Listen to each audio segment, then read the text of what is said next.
We're finding out that there's a lot more to this church stuff than just standing up here and giving a sermon. There's bands to be set, there's people to be settled down, there's kids to herd around, there's maracas to pass out and pick up. And of course, there's my hair. My wife told me this morning, I am not going to church unless you use gel.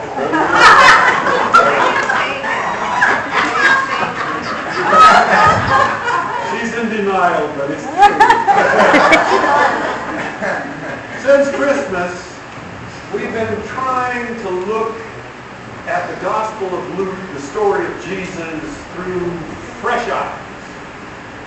His virgin birth, his baptism, his ministry, his words, all become, after a while, after seeing many, many Jesus movies and everything else, so familiar that we become numb. The first time I read The Velveteen Rabbit to my son, I cried. He loved it so much that he asked me to read it to him every single night. After 2 weeks, I was reading The Velveteen Rabbit on autopilot. After a month, just the thought of having to read The Velveteen Rabbit one more time made me cry. So it is with our understanding and our view of Jesus. It's like, well, I've heard it all before. Well, have you? That's the question we're asking this morning. One of Jesus' most notable lessons in the Gospel of Luke is the Sermon on the Plain, Luke 6. Now, we've heard it in church, we've heard it in Shakespeare, we've heard it. But let's just imagine for a minute that you were raised on the moon or in a barn, and you've never heard about Jesus before. Now, given the title, it would be reasonable to ask, is this a lesson on airplanes? The Sermon on the Plane? And being a very patient teacher, I would try to explain to you, no. The plane does not refer to the subject matter or the content of the lesson, but to the location of the class. Well, says the man who was raised on the moon, well, did he give his lesson in an airplane? No, says the patient teacher.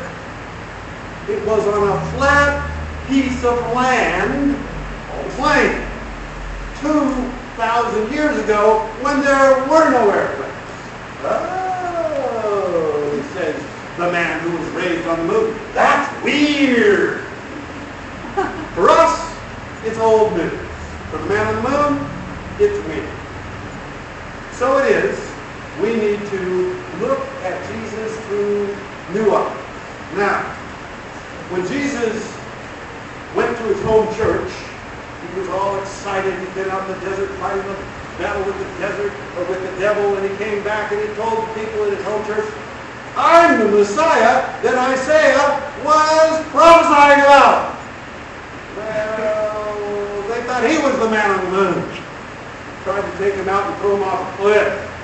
So Jesus wisely moved 30 miles away, and there his teachings on religious observations such as the Sabbath, fasting, praying, and tithing were so upsetting to the local ministers and Bible teachers, they did everything in their ability to try to discredit all of his teaching, and even tried to say that the miracles that he was doing, the healings and the wonderful things that were going on around him, the deliverances, were all caused by his relationship with the devil. It was shocking. What he was saying was shocking. These people were hearing it for the first time. They had no idea. What is this about? Now the sick, the poor, and the oppressed, the fed up, and the rebels followed him around like hungry puppies. Realizing that this job was just too big for one man to deal with, Jesus recruited 12 disciples. Now, these men were supposed to help him, but unfortunately they needed a lot of help themselves before they would be in a position to do any good in the ministry. They were illiterate fishermen, Roman collaborators, thought of as traitors in that particular culture, and religious zealots, Jewish zealots, who wanted to do nothing more than kill the collaborators. Jesus had quite a deal on his hands with this little band of 12 disciples. So, what I want us to do is to look at this Sermon on the Plain with fresh eyes. What I'm going to do is I'm going to divide you into 3 different groups. Over here, we're going to have the eager beavers. You're Simon Peter. Okay, that's who you are here in this group. In the middle group here, we have the teacher's pets. That would be John. John somehow seemed to think he was special. He was the most beloved. He was the teacher's pet. I don't know what Lauren is doing in this group. He should be over in the next group. But whatever. Cheryl belongs here. That's good. You got the idea. That Cheryl should be here. Lauren should. Okay. You understand. Teacher's pet. Okay. And over here, we have the class clown and the class troublemaker, Judas. Nancy's over there. You see her there on the side. Lauren should be there, but you don't. It's confusing, but you get the idea. Okay, so every well-designed lesson has a plan. And Jesus' Sermon on the Plain was no exception to this rule. Now, lessons have 3 primary divisions. First, the introduction, or if you want to use the fancy term, an anticipatory set. Second, we have the instruction, the subject matter that you're trying to teach. And finally, we have something that we refer to as a guided practice. We actually try to apply what the students have learned in some meaningful way so that they will hopefully remember it and use it. Well, today we're going to examine Jesus' anticipatory set, which tries to accomplish 2 things. First, every good teacher, or every teacher period, has to gain the attention of his students. You'll notice when we start here, Lauren has a great deal of difficulty getting you to sit down and stay in your place and do what you have to do. So, teachers, they have to deal with the prepubescent boy in the 3rd row who is obsessed with the blonde ponytail in the 2nd row. They have to deal with the paper boy who's exhausted from doing his morning route and is asleep on the top of his desk. They have to deal with the little girl in the hoodie who's got her cell phone and is playing Candy Crush. They have to deal with the 2 twins on the side who are planning and making lists for their birthday party.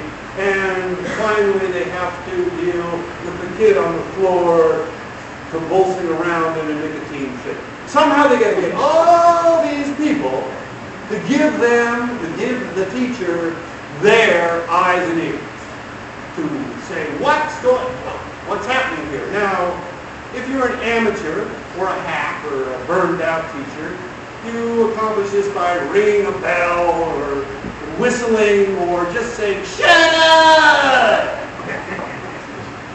But if you are a competent teacher, a good teacher, which Jesus was, you start out with a joke, some kind of a personal interest story, something that will endear you to your audience, or you could just say something really off the wall and people go, what was that all about?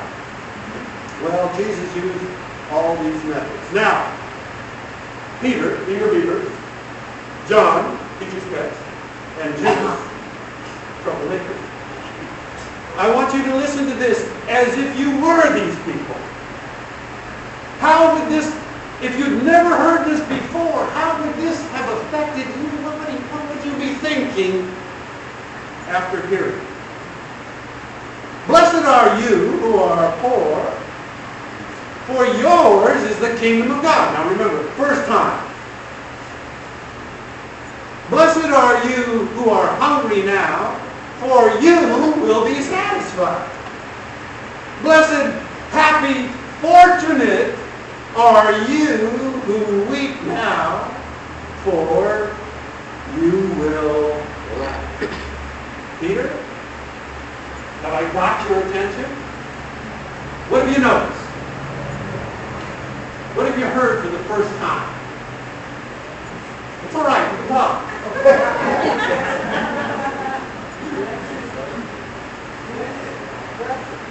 Blessed. How could it be blessed to be poor?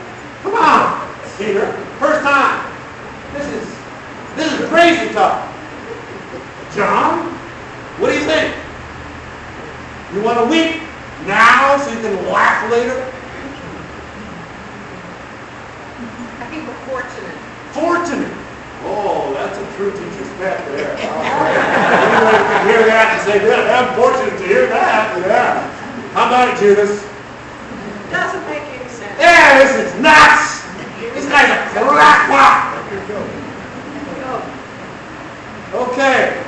Once the teacher gains the eyes and ears of his students, research tells us he has about 40 to 60 seconds to hold their attention and somehow give them the motivation they need to continue listening before they turn the channel.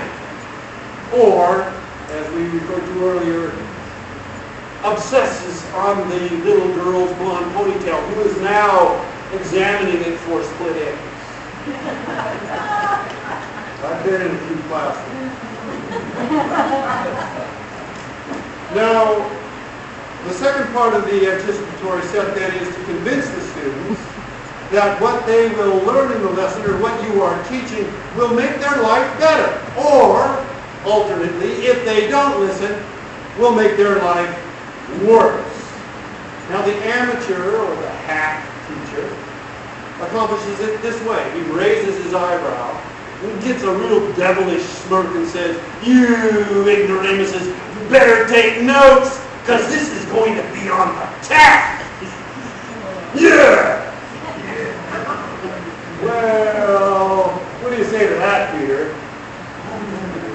I want to pass the test. Good. Hey, students. I want to make plus. I want them to read to the class. Judas, what do you think? We don't care. Who cares? I'm going to work in a gas station. I don't want to. What do I need all this stuff for anyway? Okay. So it is that a good teacher makes a lesson sound like it will help the students survive and prosper. Let's go on and hear how Jesus does this. Blessed, first time now. Peter, who's this? Who are you? Bill, who are you? Teacher's pet. And boy, Nancy's quick responding. She doesn't want to be Judas. That's it. She's not Judas. She's not going to buy that one. Okay, all right. Here we go. A true Judas, obviously. Okay, listen to what he has to say. Verse 22. Blessed, happy, fortunate are you when people hate you, when they exclude you, when they insult you, when they reject you, and say that your very name is evil because of the Son of Man. That would be the teacher. That would be Jesus. Whoa! This isn't going anywhere. This is why people hate, exclude, insult. Is that what I want my life to be like?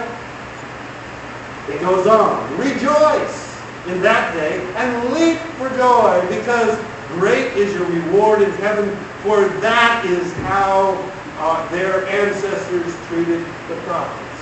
Now, Peter, how eager are you to get insulted, rejected, and hated? It's like, ugh, maybe I signed on to this thing too soon. Teachers' pets are still feeling fortunate somehow. Beyond me, they have this different view of the world. And of course, our Judas is on the other side here. Nancy, it's okay. You're really not Judas. Nancy's in a total state of depression here. It's like, how can I possibly end up as a Judas? You can move over with the Peters if you want to. It's okay. I know you're a Peter. Okay, I know you're a Peter. Okay, so it is that we have.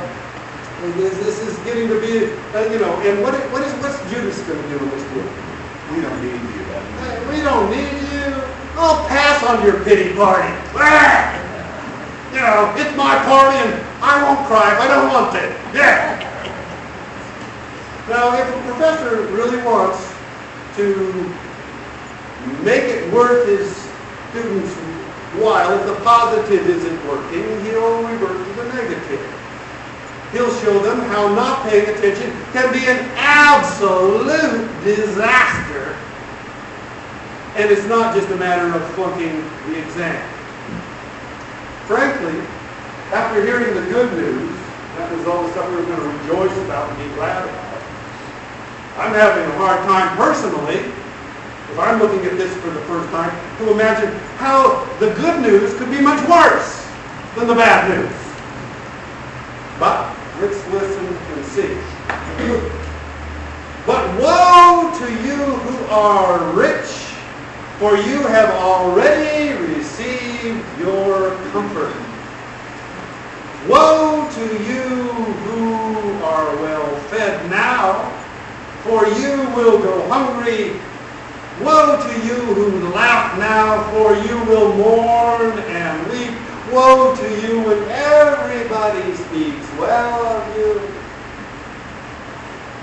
Because that's the way your ancestors treated the false prophet. Now, eager beavers, Peter, why were you in the fishing business? To catch fish. And if you caught a lot of fish, what was your hope? That you would make some extra money. Buy a what? Buy a house, buy a bigger boat, be successful, be looked up in the community. Now all of a sudden, whoa, to you who are rich. That's the whole goal of your fishing business. To get rich, feed your family, have a good retirement. And Jesus is saying that's not a good idea. Recently, no matter what I try to Google or ask Google to find for me, it takes me to Alibaba, which is the Chinese Amazon. It's a shopping thing, and it's got all these things that you can buy, and it just wants to get. So my computer basically became worthless.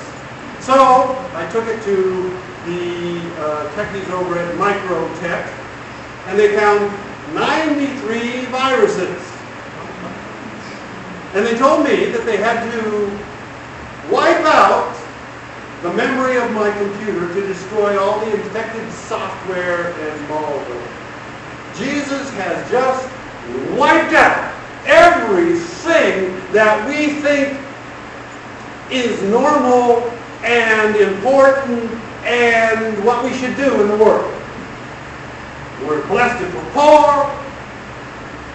We're going to laugh if we cry. We're going to rejoice when people insult and reject us. We're no longer wanting to try to be successful and rich, like Donald Trump. Why do we like Donald Trump? Well, because he represents success. Yeah. He's successful. He got a good business. He's a good businessman. At least that's the story he tells.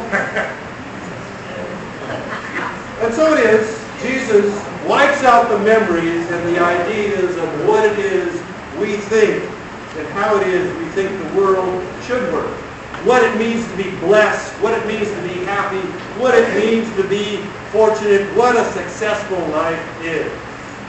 One thing to keep in mind as you read the Gospels for the first time and you're shocked all of a sudden is that a good teacher gains their students' attention oftentimes by the use of what we refer to as hyperbole. Now, hyperbole is a deliberate and obvious exaggeration. For example, in another very famous sermon that Jesus gave, the Sermon on the Mount, Matthew 5:9, he says this: "So if your eye, even your good eye," that would be my left eye. If I really want to see something, I use my left eye. Even if it is your good eye, causes you to lust. Now, if you think that just has to do with sex, that's no. What about a pair of high heels that you really want, or something that you really want? If you're lusting after it, Jesus says, gouge it out and throw it away. Now, if that were a true command, and if we all took Jesus absolutely, literally, and seriously, we would all be reading the Bible in Braille this morning. This would truly be the church of the blind leading the blind. Obviously, this is hyperbole. Jesus doesn't want us to gouge out our eyes or cut off our offending hand. He wants us to pay attention. He wants us to open our hearts and our minds to what he is about to teach. He doesn't need a lot of blind followers. He needs a lot of faithful followers. He needs a lot of people who understand how serious his message is. Now, on Monday morning, I wake up most Monday mornings groaning, thinking, oh, I wish I wouldn't have said that stupid thing. I was trying to make some point and it was a little too colorful. Or on the other side of it, it's like, oh, I wish I would have said that colorful thing. That would have really got their attention. Well, a couple of weeks ago,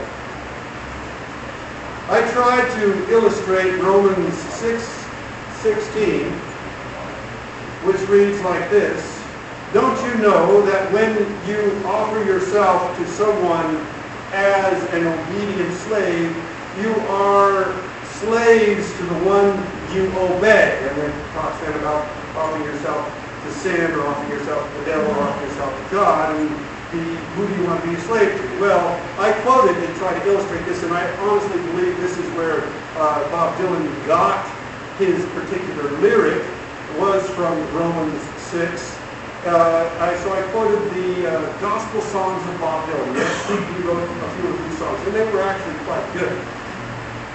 Well, in an effort to try and connect with my rather sleepy, retired, and retiring audience, that before you became Peter, John, and Judas, I added a verse to the song, "You Gotta Serve Somebody."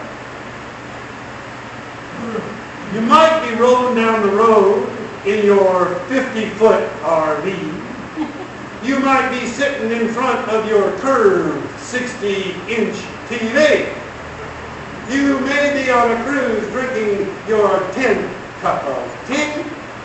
You might be climbing a 300-foot redwood tree, or even standing on the 18th tee.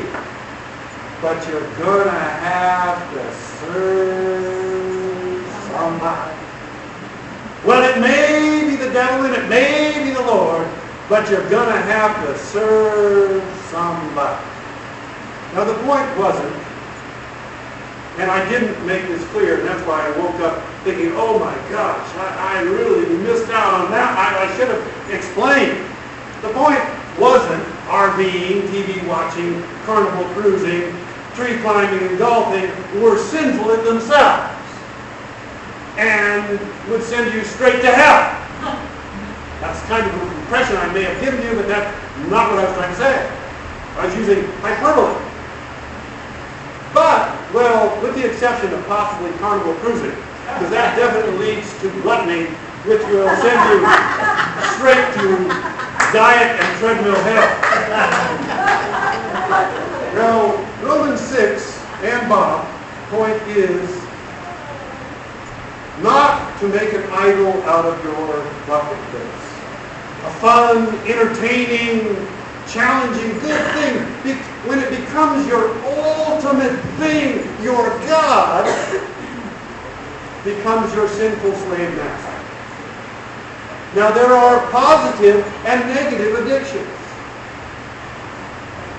When anything supersedes your obedience to God's will in relationship to your time, your talents, and your treasure, it becomes a bad thing. Now that could be an innocent hobby.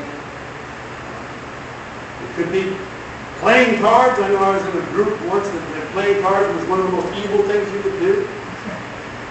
It could be seeking a successful career. It could be your obsession on your child's tennis lessons. And it even could be your ministry.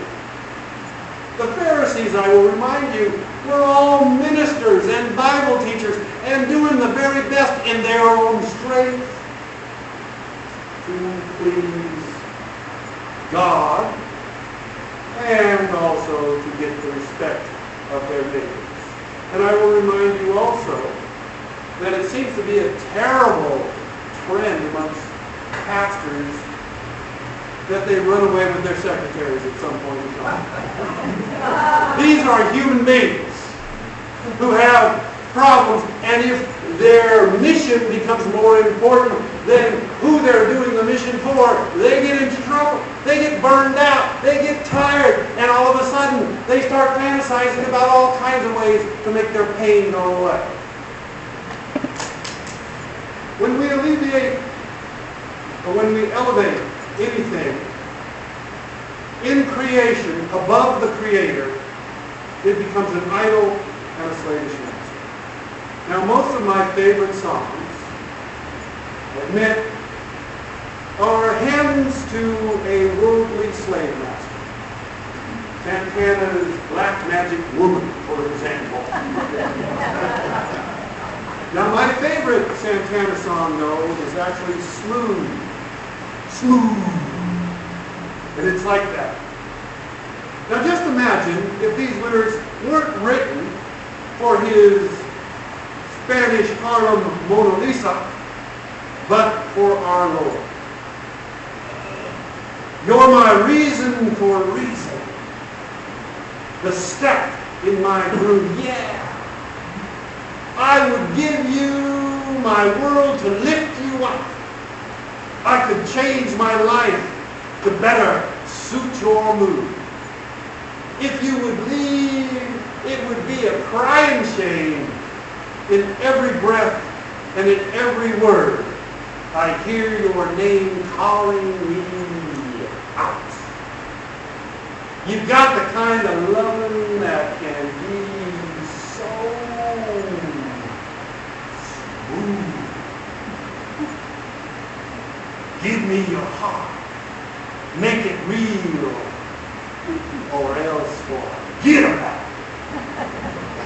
Now, Jesus' anticipatory set was designed to open the minds and hearts of these illiterate and treacherous and zealot disciples that he had brought into the thing. And to do that, he had to wipe out all the viruses and the malware that the world had put in there since the day they were born, that sent them in a direction away from the kingdom of God. And when they would become part of his disciples, would bog them down and keep them out of the kingdom of God. Now, Peter, John, and Judas, not counting Nancy, Are you ready for a lesson on the love that is really so smooth?